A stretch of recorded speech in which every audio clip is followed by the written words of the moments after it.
El 4 de mayo de 1589 se divisó en las costas de A Coruña la mayor flota nunca vista en el horizonte. 180 barcos ingleses se dirigían hacia la ciudad con intenciones desconocidas. Era la respuesta inglesa al ataque español de la Gran Armada, y sus objetivos buscaban alterar todo el equilibrio de poder europeo. Esta es la historia del mayor ataque naval inglés lanzado contra la península ibérica, pero también es una de las historias fundacionales para A Coruña, la de cómo una ciudad de tan solo 4.000 habitantes se defendió de un asedio de más de 25.000 hombres. Es el relato de un ataque que se gestó en los astilleros del sur de Inglaterra, comenzó en las costas gallegas y se decidió en el corazón de Lisboa.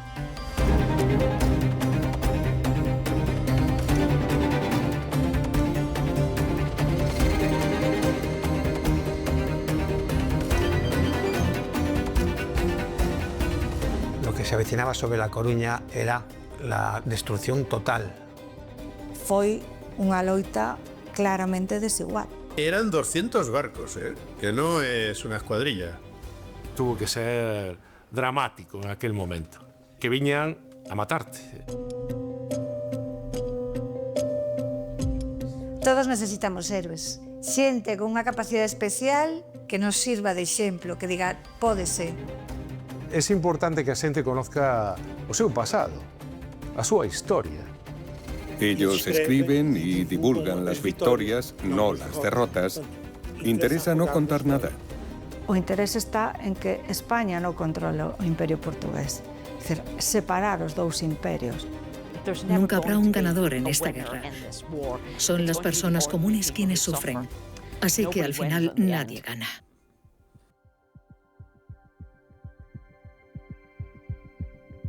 Esta historia comienza en Plymouth, una ciudad costera del sur de Inglaterra. En el siglo XVI se convirtió en la puerta al Nuevo Mundo y también el lugar desde el que se atacaba al Imperio Español. De este puerto salieron los barcos que defendieron Inglaterra de la Gran Armada, y aquí se empezó a organizar poco después el contraataque inglés. Tras varios años de guerra anglo-española, este era el momento de debilidad que necesitaba la reina inglesa Isabel I para asestar un golpe definitivo a la hegemonía del Imperio Español de Felipe II. Esta es una recreación de cómo podría haber sido un jardín isabelino, ya que los jardines eran fundamentales para Isabel I. La corte de Isabel I construyó jardines lujosos y magníficos como una forma de demostrar su riqueza y prestigio. Lo más interesante del carácter de Isabel era su habilidad política y su disposición para confiar en las personas que estaban bajo su mando. Nombraba a ministros y consejeros muy competentes para gobernar Inglaterra y confiaba en ellos, lo que le dio estabilidad a su gobierno y le proporcionó un grupo de asesores a quienes recurrir en busca de consejo.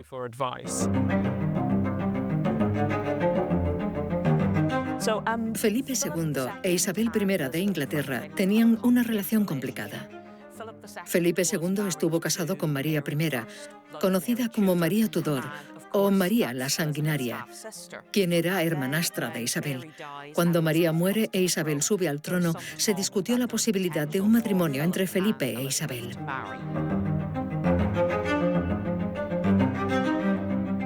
En ese momento, Felipe incluso consideró casarse con Isabel.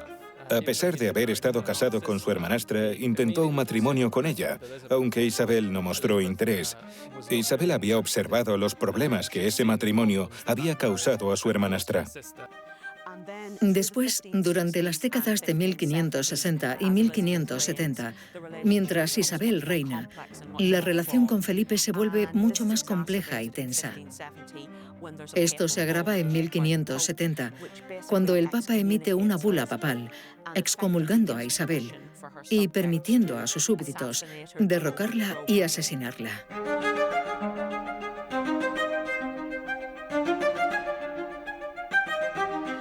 En respuesta, Isabel y sus súbditos también actúan contra Felipe.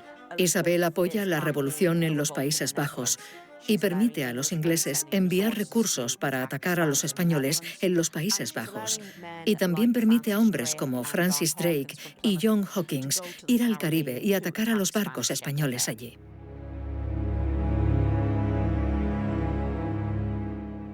La ofensiva de la Gran Armada Española de 1588 convirtió el conflicto en una guerra abierta. Las tensiones habían ido escalando a lo largo de los años, pero este ataque marcó un antes y un después. La habilidad de las fuerzas inglesas dirigiendo la defensa de la isla, unido a las condiciones climáticas adversas, se saldó con el abandono de la misión y el hundimiento de decenas de barcos españoles en el viaje de vuelta. Fue una batalla que marcó a los ingleses, y para la reina Isabel I supuso la salvación frente a una invasión que la atormentaba. En este periodo, los ingleses no tienen una opinión muy positiva de España. Creen que si llegaba a invadir Inglaterra, impondría la Inquisición y torturaría a la gente. Por lo tanto, los ingleses temen a España y consideran el catolicismo como una superstición, que el pueblo es gobernado por sacerdotes y no por la lógica o la razón. Pero al mismo tiempo, los ingleses sienten envidia. Envidian la riqueza de España, los productos comerciales provenientes del Nuevo Mundo, y quieren obtener una parte de eso.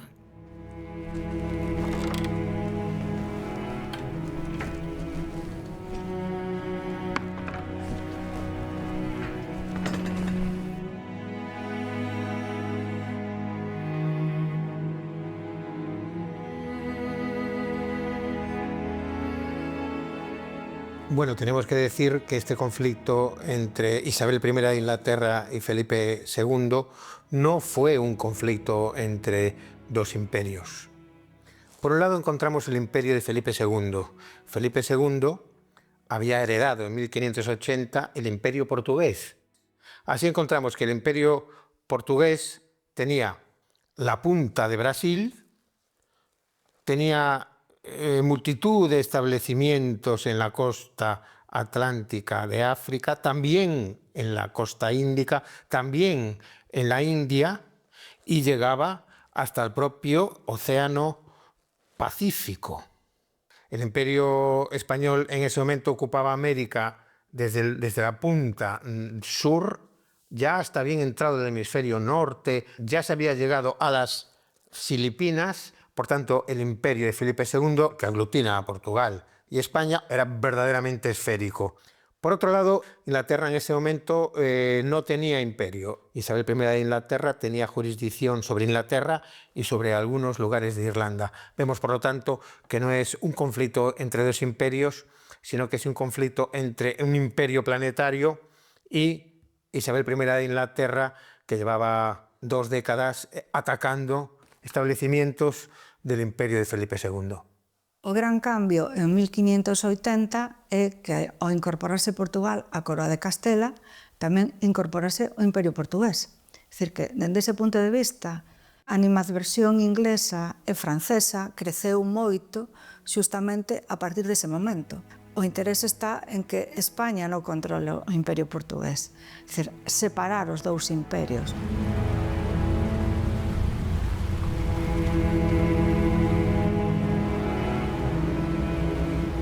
Tras la derrota de la Armada Española en 1588, Isabel y sus comandantes militares consideraron que era un buen momento para atacar a España. Sin embargo, el problema era que la flota inglesa estaba demasiado debilitada para actuar de inmediato, e Isabel, junto con su marina y ejército, estaba en bancarrota.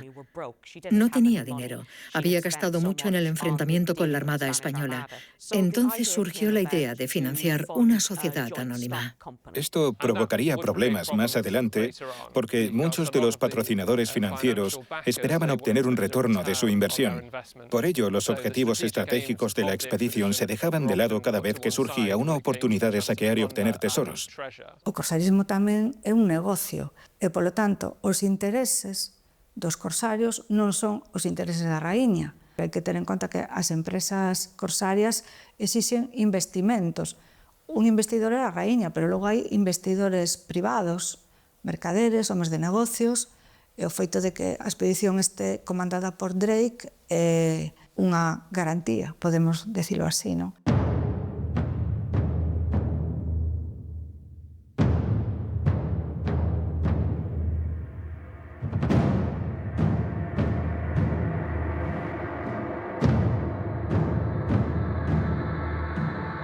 Drake es un individuo complejo, no es una buena persona. Como irlandesa, lo recuerdo en la historia de Irlanda como alguien involucrado en masacres, como la ocurrida en la isla Rathlin, donde mató a muchas personas.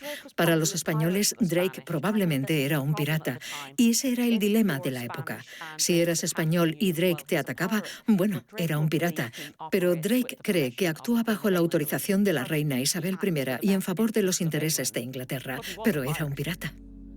La contraarmada tenía dos mandos. Por un lado, Francis Drake era el almirante y el que tenía el mando de los barcos, y por el otro lado, John Norris era el general que tenía el mando de los hombres. Norris es un soldado profesional. Ha servido en los ejércitos ingleses durante mucho tiempo. Es un comandante militar con mucha experiencia en el campo de batalla.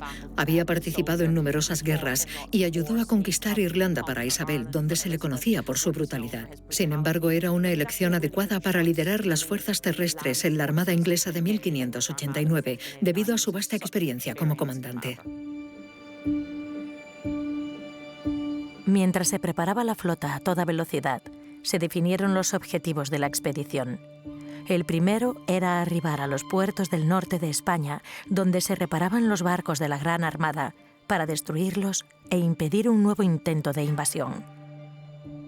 El segundo objetivo consistía en capturar barcos españoles de la flota de Indias, cargados de tesoros y riquezas, asegurando así grandes beneficios a los armadores. Por último, mientras avanzaban los preparativos, don Antonio, aspirante al trono portugués, presentó a la reina Isabel una propuesta. Si lo llevaban a Lisboa y tomaban la ciudad con el ejército inglés, se produciría una insurrección popular en su apoyo para destronar a Felipe II y así expulsar a España de Portugal.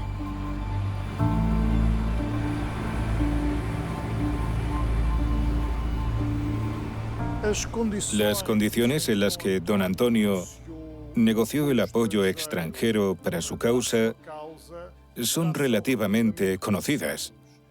La historiografía nacionalista portuguesa durante mucho tiempo intentó ocultar esta dimensión, pero don Antonio estaba dispuesto a ceder tanto Brasil como sus posesiones en Oriente para asegurar el apoyo inglés y reclamar el trono. Le promete 300.000 ducados anuales, le promete guarnecer todos los castillos costeros de Portugal con tropas inglesas pagadas a su costa y sobre todo, le promete a Isabel la entrada en el Imperio Americano de Portugal, con lo cual Isabel por fin podría tener su propio imperio. Con todo preparado, la contraarmada zarpó de Plymouth el 29 de abril de 1589, rumbo a las costas españolas, dispuesta a cambiar el curso de la historia.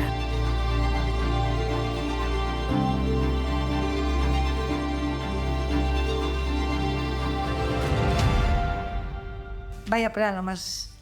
Tenemos un plano de lo que era el Golfo Ártabro, con las tres grandes rías, la de Coruña, la de Betanzos y la de Ferrol, y hacia el norte, el lugar por donde entró la escuadra inglesa.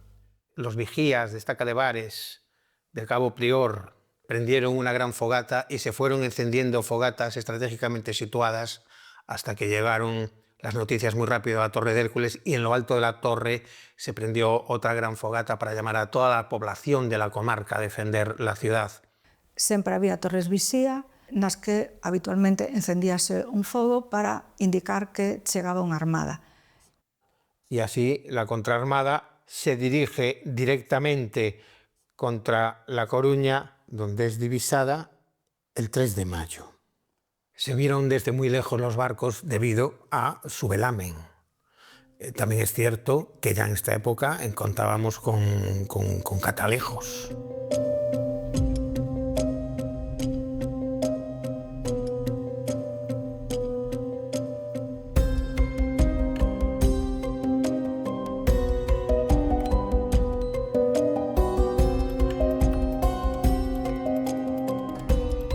momento en el que la contraarmada ya se acerca y entra en la bahía de La Coruña, salen dos galeras, la galera Diana y la galera Princesa. Estas galeras salen a reconocer la flota y para saber exactamente sus intenciones, su naturaleza.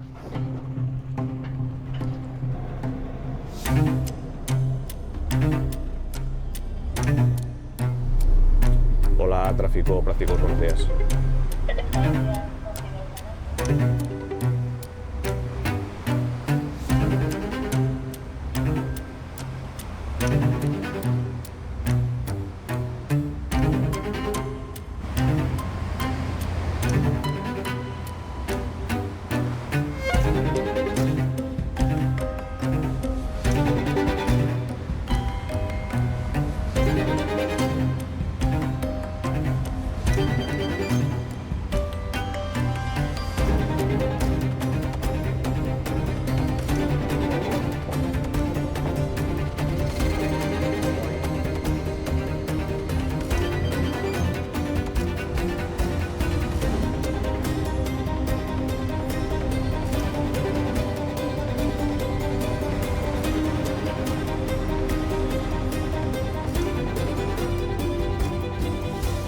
Vuelven estas galeras diciendo que la contraarmada es una flota de guerra que viene a atacar La Coruña.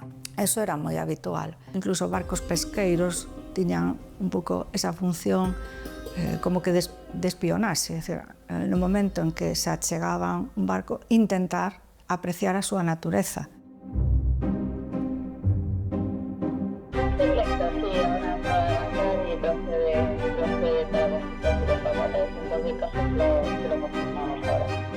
Estos cruceros que vienen bastante a menudo al puerto de Coruña, hay veces que hemos llegado hasta tener 4 a la vez.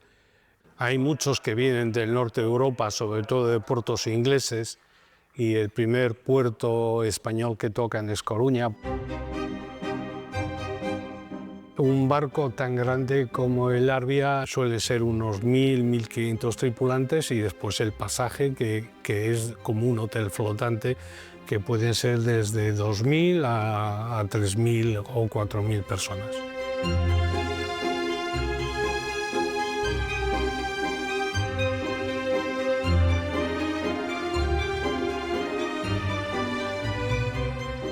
Se hace un llamamiento general a la población que afluye a la ciudad.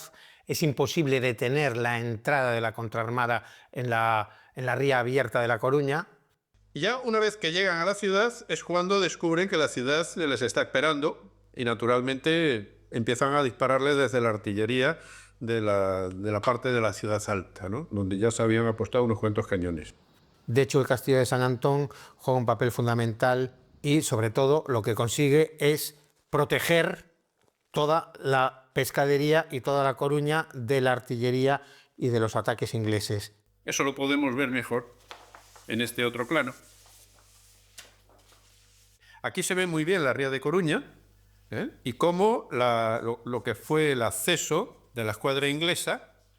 Se habían apostado cañones en el castillo de San Antón y en la fortaleza de la ciudad y naturalmente eso obligó a que se bordeara hasta Santa María de Oza. Dende o alto, bueno, que ainda que é posterior, non? Esto es unos años después. Claro, o que veríamos sería no alto.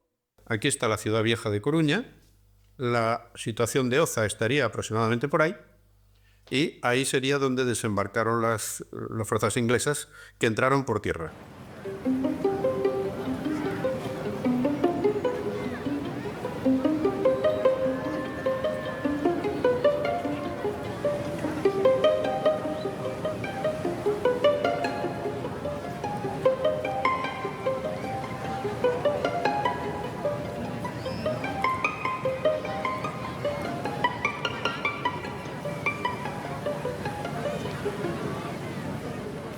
Sí, naturalmente aquí hay poblaciones, hay zonas, Santa Lucía, etcétera, desde donde se divisa los acontecimientos y inmediatamente, naturalmente, se avisa.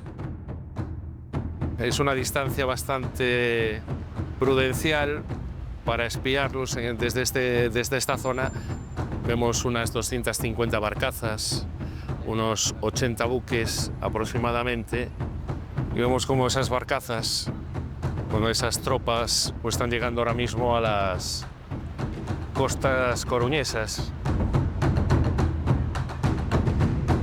Veo que vienen muy bien armados, muy bien pertrechados. Pues yo creo que ahora mismo tendremos aproximadamente una hora. Tendremos que preparar parapetos, tendremos que preparar lo que es la defensa artillada de las murallas. El inglés va avanzando y al final lo que hace es sitiar por tierra. La Coruña queda completamente cercada. Por su lado encontramos el murete de la pescadería, que es un murete de solo 4 metros de altura, pero sí que es cierto que ahí se van a apostar las tropas españolas. Sabemos exactamente su distribución. ¿Y qué ocurre esta noche del 5 de mayo? Pues que los ingleses lanzan su gran ataque desde sus trincheras contra el muro de la pescadería. Ataque estruendoso.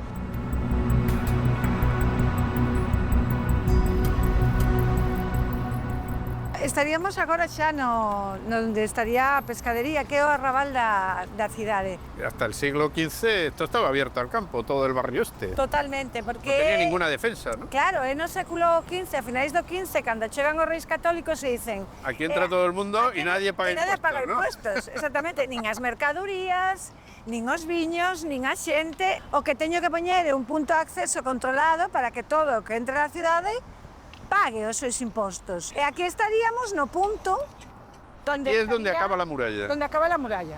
Es un cierre de la ciudad, una tapia. Sí. Una tapia hecha de barro y piedras y enfoscada en blanco, con yeso. Pero claro, la muralla medía 3,60 metros de altura, nada más. Claro. Es decir, la puede saltar cualquiera con una escalera y rápidamente. Lo que pasa que a los que estaban defendiendo la muralla los cogieron entre dos fuegos. Porque mientras estaban bombardeando aquí, estaban desembarcando en el puerto, en el Arenal, estaban desembarcando las tropas en barcos. Los ingleses lanzan su ataque contra el murete, pretenden sincronizar su ataque terrestre al murete del Istmo con un desembarco intramuros. Y amparados por la oscuridad de la noche, consiguen desembarcar en la playa corrida de la Marina. Estos hombres atraviesan las calles de la pescadería y atacan por la espalda. Primero hay una matanza general, la población tiene que huir. Esto fue una especie de caza. Es un momento de máxima tensión, es un momento de lucha calle a calle. Es la noche del 5 de mayo, 5 de mayo de 1589.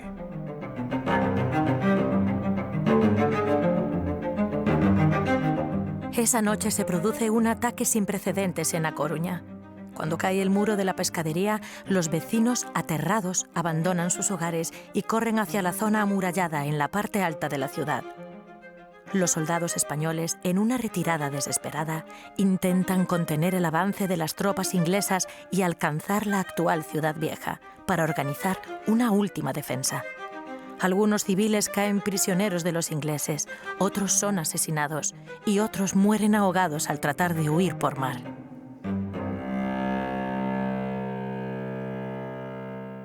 Dedicarnos ao saqueo, que é o que cabe esperar dunha expedición corsaria. É dicir, buscar víveres, buscar diñeiro, eso, enseres, cousas que poideran levar.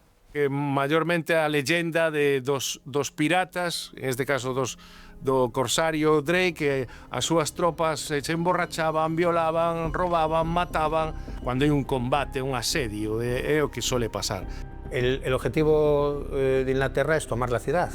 Lo que consiguen entonces es tomar la ciudad baja o pescadería.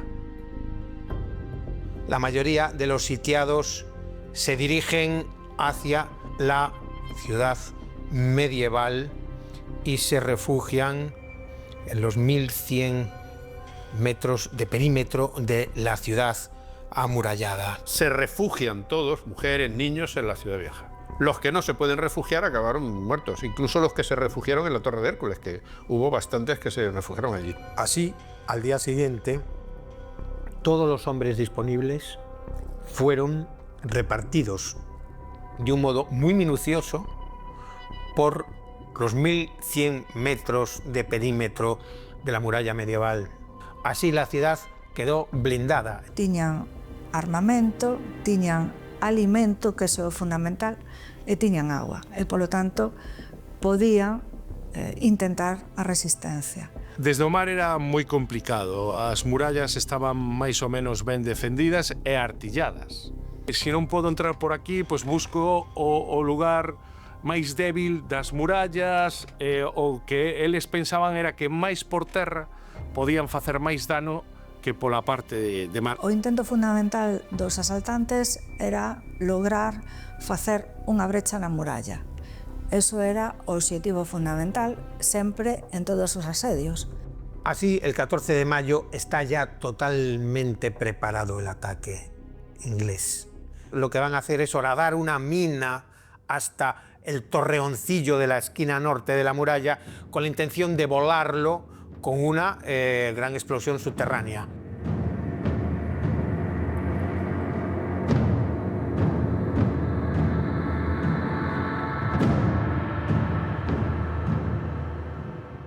Mientras los ingleses cavan el túnel por debajo de la muralla para dinamitarla, cientos de mujeres, ancianos y niños recogen piedra, madera y tierra de casas y construcciones de la ciudad para hacer un terrapleno en la muralla y así reforzarla por dentro. Los ingleses terminan de cavar el túnel y colocan una gran cantidad de explosivos.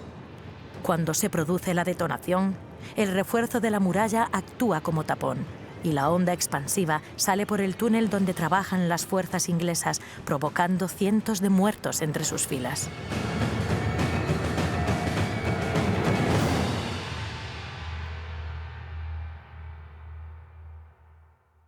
Así lo que consigue Norris es dispararse a la cara de la muralla coruñesa a modo de mortífera metralla. 300 hombres son sepultados en esta tremenda explosión. Por otro lado, frente al convento de San Francisco, se ha instalado una plataforma artillera que lleva 10 días batiendo contra un lugar elegido de la muralla. Este batir convergente de la artillería ha abierto una brecha.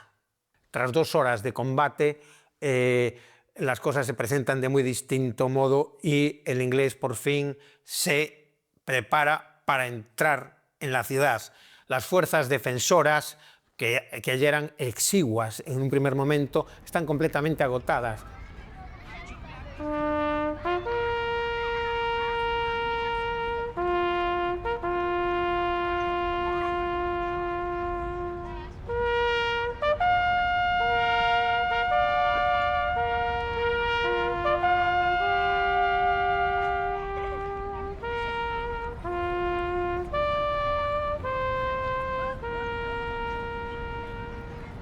Llegó el 14 de mayo de 1589 y los ingleses lanzaron su ataque masivo.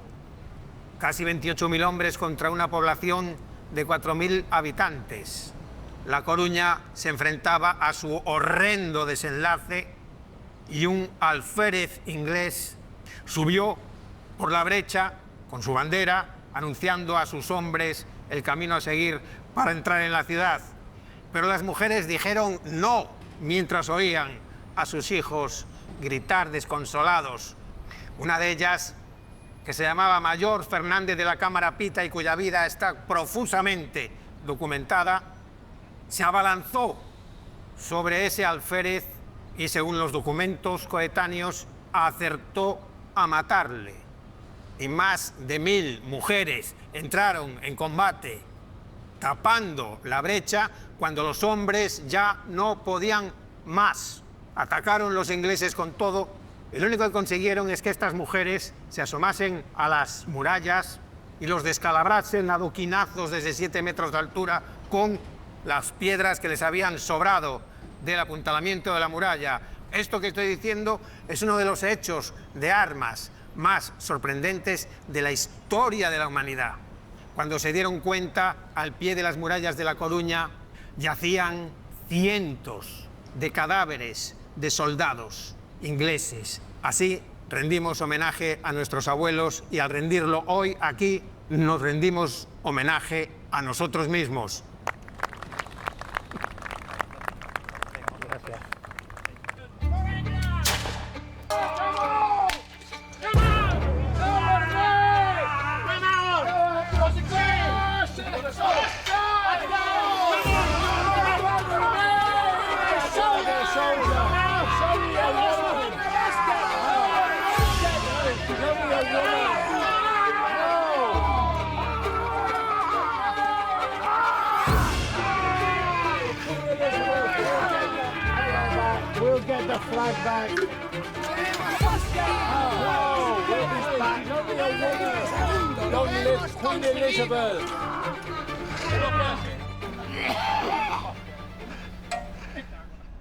Vale, venga, escena para abajo. Todos arriba. A ver, una cosa, los tres de arriba, hay que gritar un poco y moverse. Tiene que haber un herido, un muerto, gritando, y tú aguantas la escalera, Mario. Y el otro igual, coger la otra escalera. Una va aquí y la otra va aquí. Vale. Era lo de hoy es nuestro día. Ese, hoy es nuestro día. Eso es lo que tienes que decir. Bueno, esa frase completa. Tú, como capitán Troncoso, al mando de tus tropas, vas a defender la ciudad con el mayor arraigo posible y con la mayor fortaleza para que los ingleses no entren en La Coruña. Venga, va. Acción. Como sargento mayor Luis de León, le informo que esta ciudad está dispuesta a luchar como un tercio. Chicas, mujeres, venid aquí, ayudadme. Hoy vamos a luchar a muerte para defender a nuestros maridos que han fallecido, para defender a nuestros niños, para defender a nuestros padres. Hoy es nuestro día. El que tenga honra, que me siga. Perfecto. Ya está. Ya hemos terminado. Queda todo de maravilla. Ahí está. Zapatos con los correajes también. No, los zapatos los vamos a meter en otro lado. Planteamos sempre unha recreación dunha forma amena o que foi o combate, no? O asedio e ese momento do cerco e da brecha na que María Pita, bueno, pues, o oficial inglés quitoulle a bandeira, a pica e o matou. E mostrar pues, como podía ser a vida cotidiana naquel momento. E a xente, bueno, pues, disfruta porque ve os traxes da época, como era un arcabuceiro, como era un piqueiro, como era pues, María Pita, disfrutar dun hecho histórico recreado dunha forma divertida e de unha maneira que podas conocer a historia.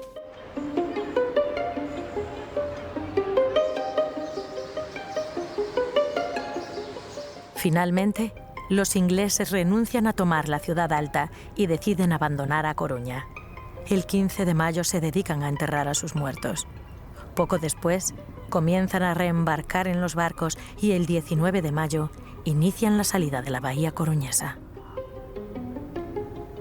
Muchos de ellos iban heridos en los barcos, habían perdido a muchos compañeros y sentirían una enorme sensación de alivio por irse de un lugar en el cual habían sufrido una de las peores derrotas de la historia de Inglaterra. Y por otro lado sentirían una enorme incertidumbre ante el destino que les esperaba, porque su misión era aprobar hacia Lisboa. Habían sido muy violentamente repelidos de una ciudad de 4.000 habitantes y tenían que irse a la toma de una ciudad que sobrepasaba los 100.000, que no era más pequeña que Londres.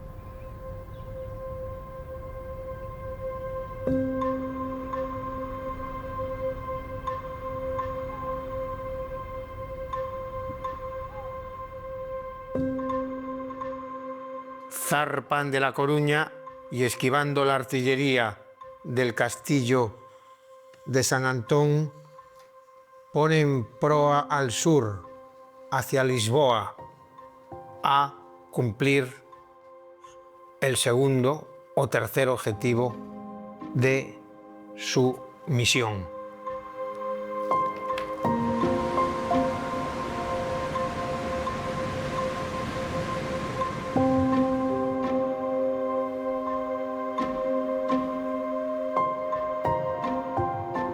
Nos barcos ingleses, nos barcos españoles, nos barcos da época en xeral, as condiciones tendían a ser penosas. No caso dos barcos veleiros, que son os que navegan polo Atlántico, o que temos, barcos de reducidas dimensións, hai hacinamento, hai un problema gravísimo que é o problema dos bastimentos e sobre todo da auga.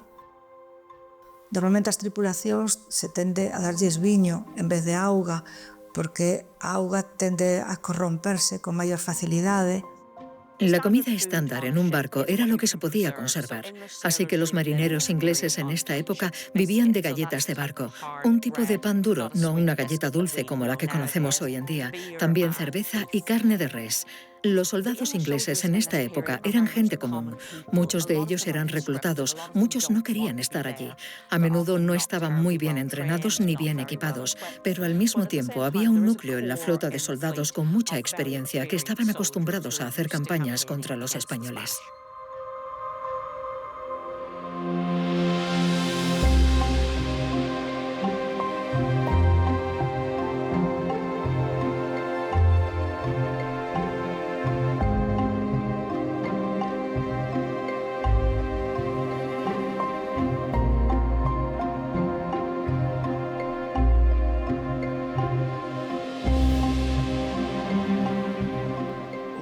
Los ataques de los corsarios o piratas ingleses era algo ya conocido. Es decir, ya se sabía que los ingleses venían y que era el terrible Drake el que venía. Eso generó pánico entre la población.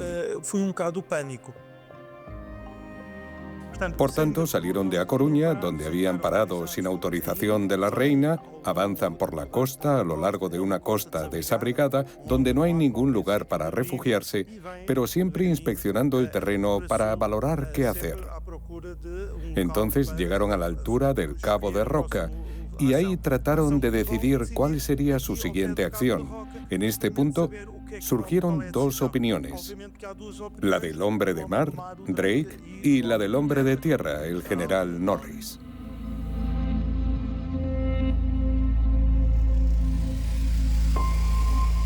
Ahora estamos enfrente de las berlingas, das Islas Berlingas, que xa anuncian la inminencia da chegada a Lisboa. Aquí a contraarmada detense e fan un consello de guerra para decidir que van facer. Despois do fiasco da Coruña, Norris non quere seguir o plan inicial. O plan inicial era un ataque frontal contra Lisboa aproveitando vento e marea. Pero Norris non se atreve. Norris decide desembarcar o seu exército aquí. Lisboa hasta el siglo XIX nunca fue invadida por mar, excepto por el Marqués de Santa Cruz. Norris sabía que no tenía capacidad para conquistar las fortalezas. Por tanto, yendo por tierra con don Antonio, pensaba que conseguiría el apoyo de la población y del ejército para reforzar su ejército para el ataque a Lisboa. Don Antonio ya había luchado por el trono de Portugal durante un conflicto sucesorio años atrás. Pero, ¿quién era don Antonio? ¿Por qué creía que el pueblo portugués lo apoyaría en su rebelión? En 1578, tras la muerte de don Sebastián en la batalla de Alcázar-Quibir, puso en la mesa el problema de la sucesión, porque don Sebastián murió sin descendencia. Los candidatos eran tres, aunque dos eran realmente los más fuertes: Felipe II, doña Catarina, duquesa de Braganza, y don Antonio. Don Antonio al principio tenía menos posibilidades porque era hijo bastardo. Lo que pasa es que el duque de Braganza dice que no quiere reclamar para sí el trono. Por lo tanto, quedan dos facciones, una apoyada por la población en general y algunos nobles, pocos, y otra apoyada por el rey. Una parte importante de la nobleza portuguesa veía con buenos ojos el imperio español, ya que era una oportunidad para hacer nuevos negocios. Yo creo que a pesar de la construcción historiográfica que muestra a Felipe II como un heredero no válido, él estaba al mismo nivel que los otros herederos. Hubo una batalla en Lisboa entre las fuerzas que apoyaban a don Antonio y las del duque de Alba, y fue una derrota para las huestes antonianas. Desde ese momento quedó claro que no tenían ninguna oportunidad, ni política ni militar. Don Antonio huyó al extranjero y fue sobreviviendo políticamente, buscando apoyos para su causa. Los ingleses intentan desembarcar en un lado peligroso de la playa de la Consolación. Algunas de sus barcazas se hunden. Aquí se produce una primera batalla con soldados españoles que acaban retirándose ante el gran número de tropas inglesas. Finalmente, 12.000 hombres toman tierra y conquistan Peniche. Don Antonio había convencido a Isabel I y a su círculo de que al desembarcar recibiría el apoyo popular a su causa. Cuando desembarcaron en la playa de Consolación y avanzaron hacia Peniche, las poblaciones o se retiraban o huían. Claramente no se unieron a las tropas inglesas en apoyo a don Antonio y en contra del partido filipino. Y de este mapa general vamos a pasar ahora a un mapa en el que podremos ver más en detalle la aproximación final a Lisboa y lo que ocurrió. Por tanto, tenemos las fuerzas del general Norris en tierra en la zona de Peniche, y a partir de aquí esta fuerza terrestre va descendiendo intentando convencer a la población para que se junte con don Antonio. Norris y algunos de los hombres empiezan a desconfiar de don Antonio, pero creo que aún tienen esperanzas de que cuando lleguen a Lisboa será cuando aparezcan las personas importantes, cuando se corra la noticia de su llegada. Hay un par de problemas aquí. Están a aproximadamente 45 millas de Lisboa. Eso es una gran distancia para marchar con un ejército, pero los soldados ingleses han estado en el mar durante bastante tiempo, han estado en La Coruña y están muy enfermos, así que el ejército está sufriendo con las enfermedades. Muchos están enfermos cuando comienzan a marchar, y el problema es que es mayo y en Portugal hace calor, mucho más que al que están acostumbrados los ingleses. Así que muchos hombres enfermos marchan una gran distancia con calor. Es difícil y la misión no va bien. El avance fue lento. Se detenían para intentar convencer a la población y no lo conseguían, hasta que finalmente llegaron a la zona de Lisboa, en Loures. Mientras tanto, por mar, las fuerzas van avanzando y Drake consigue desembarcar en la zona de Cascais.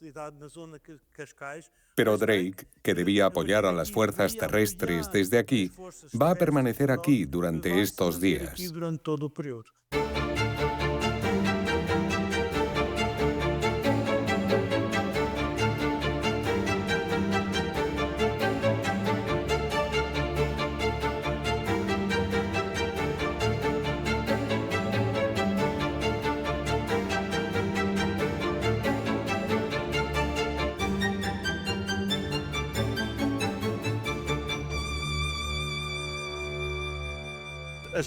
Las fuerzas portuguesas estaban dispersas en la ciudad.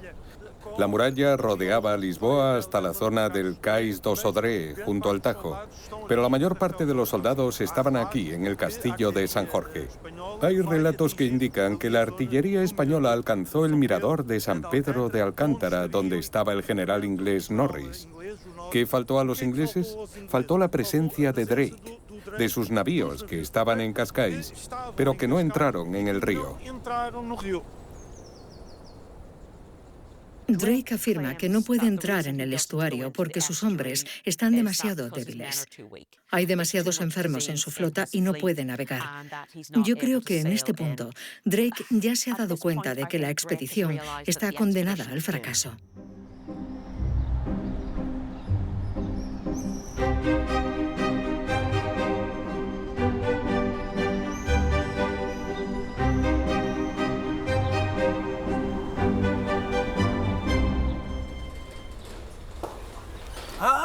Estás mais gordo, meu amigo. Tudo bem? Tudo bem? Muito bem. Estás mais forte. Sí, tú también. Fuerza. Muy bien. Vamos allá. Vamos a mostrar cómo sucedió esta batalla. En 1589, ya han pasado unos años.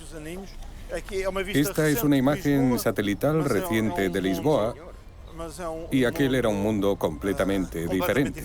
Completamente diferente. Mira Lisboa. A Lisboa do da Faceis era un bocadinho. Haz un dibujo. ¿Cómo era? Era pequeniña. Era... Ahí está el castillo de San Jorge. Son Jorge, cerca Fernandina, era unha cousiña así. Entonces, os ingleses que desembarcaran en Peniche, van baixando, vai viaxando, están siendo hostigados, siguen e, ao final, o que fan é acuartelarse extramuros de Lisboa, no barrio da Vica, todo por aí. O 3 de xuño, o que van a facer os españois é lanzar un ataque triple. Por la espalda, un parte do exército, outro ataca desde a propia cerca fernandina e outro ataca saindo por a porta e hai unha terrible batalla.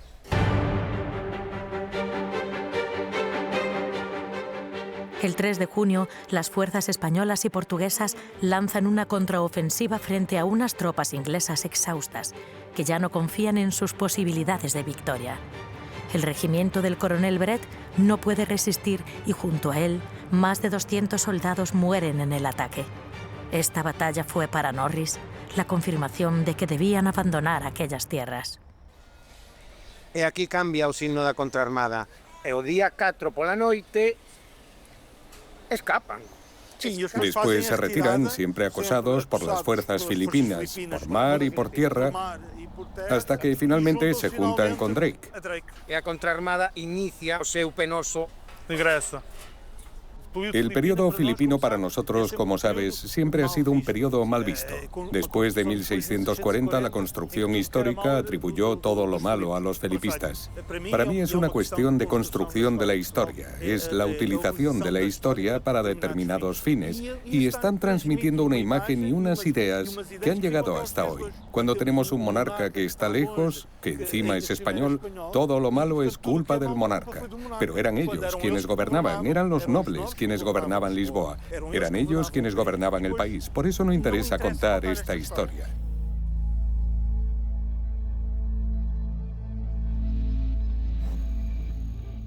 Y efectivamente, la contraarmada empieza a subir hacia Inglaterra. Los vientos son contrarios.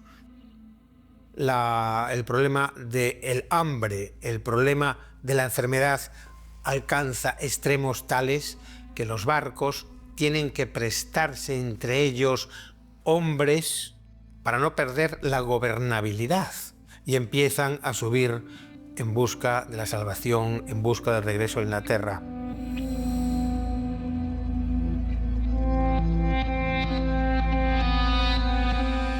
De los 27.667 hombres que zarparon de Plymouth, según un recuento empírico inglés, se presentarán a la paga 3.722. Esto convierte a esta expedición en la mayor catástrofe naval de la historia de Inglaterra.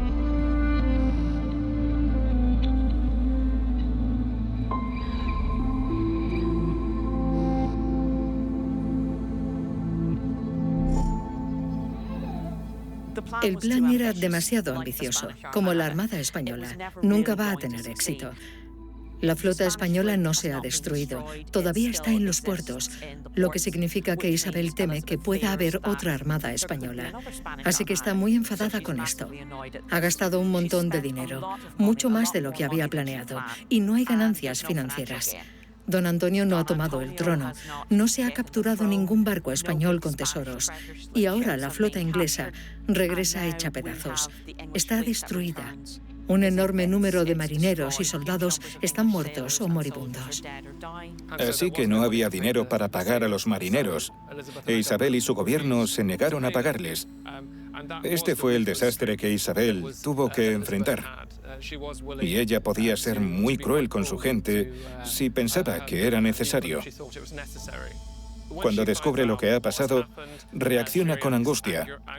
Está furiosa con Drake y Norris, pero no puede admitir públicamente el fracaso. Incluso en ese momento, era plenamente consciente del poder de la propaganda. A veces lo mejor que se puede hacer con un desastre es no decir nada. Entonces, en este momento se inicia una extraordinaria maniobra para ocultar esta derrota. Si los últimos barcos en regresar a Inglaterra de la contraarmada regresan en julio, en agosto se publican dos extraordinarios panfletos que sustituyen las verdaderas operaciones militares, que sustituyen lo acontecido por un relato fantástico. Un relato fantástico en el cual los ingleses son victoriosos. Felipe II, en algúns momentos, foi pouco perspicaz. A raíña Isabel foi quen de darlle a volta á historia. É dicir, todas as guerras teñen sempre un componente de guerra de opinión. Non é só loitar no campo de batalla ou nos despachos. A importancia da guerra de opinión durante todo o seu reinado foi fundamental. Os ingleses, os holandeses, en xeral, os poderes protestantes foron moitos máis eficaces que a monarquía española. De tal manera que la contraarmada queda completamente ocultada y a la larga desaparece totalmente de la memoria colectiva, no solo de Inglaterra, sino de la memoria colectiva de Europa. Interesa no contar nada. Interesa mostrar que Isabel I es la gran reina y que sus fuerzas protestantes son las grandes victoriosas sobre el opresor Felipe II. Ellos escriben y divulgan las victorias, no las derrotas, por norma. También nosotros lo hacemos. La guerra anglo-española del siglo XVI no tiene ganadores. Nadie tiene el poder para ganar, ni la capacidad de disponer de suficientes recursos para ganar. Por lo tanto, nunca habrá un ganador en esta guerra. Son las personas comunes quienes sufren. Los soldados que son reclutados en los ejércitos son los que mueren. En España, en Portugal, en Irlanda, en los Países Bajos. Así que al final nadie gana.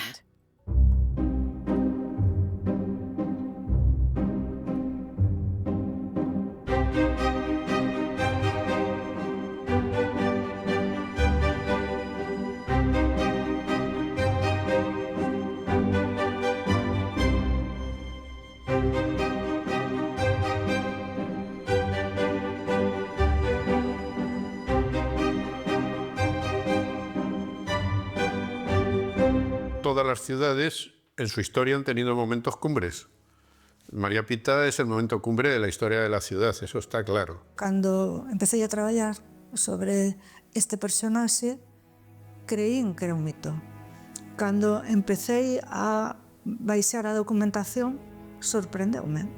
É unha muller da que temos un volumen de información xudicial verdadeiramente extraordinaria. As fontes a perfilan como unha muller que salta moitos cánones e moitos presuicios sobre a realidade das mulleres neste período. O que queda registrado na historia, o pouco que queda con un nombre concreto é o que se saca para arriba como identidade. Non quere decir con isto que María Pita non tivese un papel destacado, pero ela e moitas máis mulleres. Pero a única que dejou asinada unha petición para reclamar os seus derechos... Bueno, y la única que se cargó a un inglés de un lanzazo, ¿eh? ¿Qué crees? Hombre, hay una estatua en María Pita que así se ve. ¿De século? La acaban de hacer hace poco. Pinteu. Aí o dixo todo. Lo que nos preguntamos ahora es cómo interpretar estas historias de forma más compleja, cómo mirar a Drake de otras maneras. Cuando tenemos en cuenta cosas como Black Lives Matter, Drake se empieza a asociar mucho más con sus atrocidades o con la esclavitud, algo que antes no ocurría desde una perspectiva inglesa. Creo que necesitamos nuevas figuras para construir identidad, otro tipo de héroes. Yo estoy más interesada en la gente común y me gustaría compartir eso, saber más sobre marineros y soldados comunes y cómo eran sus vidas.